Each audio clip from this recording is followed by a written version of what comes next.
လူပြောများနေတဲ့ဂျိုရှာဗန်ပွဲနေပတ်သက်ပြီးအခုလိုတဲပြောလာတဲ့အောင်လန့်အဆန် UFC ရဲ့အော်တကွန်ကျိုးဝိုင်းထဲမှာမြန်မာနိုင်ငံသားတယောက်ရဲ့အောင်ပွဲခံတဲ့နေ့တကမ္ဘာလုံးကြောင်ဟိန်ထွက်လာလိမ့်မယ်လို့ဘသူတွေထင်ထားခဲ့တယ်လေအခုတော့ဒါအိမ်မမဟုတ်တော့ပါဘူး The Fearless လို့လူသိများတယ်ကျမတို့မြန်မာကုံဆောင် Fighter ဂျိုရှာဗန်ဟာကမ္ဘာစင်မီ Elite Performance နဲ့အတူသူဟာချန်ပီယံကပတ်နဲ့ထိုက်တန်ကြောင်တက်တည်ပြလိုက်ပါပြီဒီနေ့မေလ10ရက်နေ့အမေရိကန်ပြည်ထောင်စုနယူးဂျာစီပြည်နယ်နယူးယောက်မြို့မှာကျင်းပခဲ့တဲ့ UFC 328ပွဲစဉ်မှာလက်ရှိ Flyweight တန်ချန်ပီယံဂျိုရှာဗန်ဟာဂျပန်ကျဲပွင့်တက်ဆူရိုထာရာကိုရင်ဆိုင်ခဲ့တာပါ။ပွဲမစခင်ကတည်းကလူများဒီပွဲဟာဂျိုရှာဗန်အတွက်အကြီးမားဆုံးစိန်ခေါ်မှုလို့သတ်မှတ်ခဲ့ကြပါတယ်။ဘာကြောင့်လဲဆိုတော့ထာရာဟာ wrestling နဲ့ ground game မှာအလွန်အားကောင်းပြီး UFC Flyweight သမိုင်းမှာဒုတိယမြောက်အကောင်းဆုံး control ထိုင်ရရှိထားတဲ့ကစားသမားတူဖြစ်လို့ပါပဲ။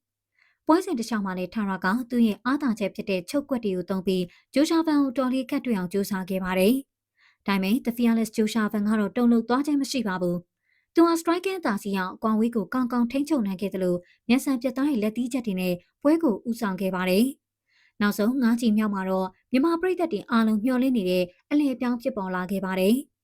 ဂျိုရှာဗန်ရဲ့တိကျပြင်းထန်တဲ့ထိုးချက်တရားမှာဂျပန်ဖိုက်တာထာရာတယောက်အလဲထိုးခံလိုက်ရပြီးဂျိုရှာဗန်ဟာသူ့ရဲ့ချန်ပီယံကပ်ဖက်ကိုပထမဆုံးချိန်အောင်မြင်မြင်ကာကွယ်နိုင်ခဲ့ပါတယ်။ဒီအောင်ပွဲကဂျိုရှာဗန်ဟာမတော်တဆချန်ပီယံဖြစ်လာတာမဟုတ်ပဲအရေးချင်းရှိလို့ရယူခဲ့တာဖြစ်တယ်လို့ထိုက်တန်ကာကွယ်ပြခဲ့တာကိုတကမ္ဘာလုံးမြင်တွေ့လိုက်ရတာပါ။ဒီလိုအခြေအနေမျိုးမှာအရင်ချန်ပီယံဟောင်းပန်တူချာရဲ့ဘသူကချန်ပီယံအဆက်မှန်ဖြစ်ကြောင်းပြသသွားမယ်ဆိုတဲ့စကားမျိုးတွေကအခုချိန်မှာရန်ကိုကလေးဆန်လွန်နေပါပြီ။တကယ်တော့ပန်တူချာအနေနဲ့သူ့ရှုံးနိမ့်စေခဲ့တဲ့ဂျိုရှာဗန်စီကာခပတ်ကိုပြန်လည်ရယူဖို့အကောင်းဆုံးကြိုးစားသွားမယ်ဆိုတာမျိုးပဲပြောသင့်တော့တာပါဂျိုရှာဗန်ကတော့စကားထအလုံးနဲ့တက်တည်ပြသွားခဲ့ပါပြီဒီအောင်ပွဲနဲ့ပတ်သက်ပြီးမြမစံပြအားကစားသမားကြီးအောင်လန့်အစားကလည်းအားသိစရာကောင်းတဲ့စွမ်းဆောင်ရည်အတွက်ဂုဏ်ယူပါတယ်ငါတို့ကဘသူလဲဆိုတာကဘာကြီးကိုပြသခဲ့တဲ့အတွက်ကျေးဇူးတင်ပါတယ်မင်းကငါတို့အားလုံးအတွက်ခွန်အားတစ်ခုပါပဲလို့ဂုဏ်ပြုစကားဆိုထားပါတယ်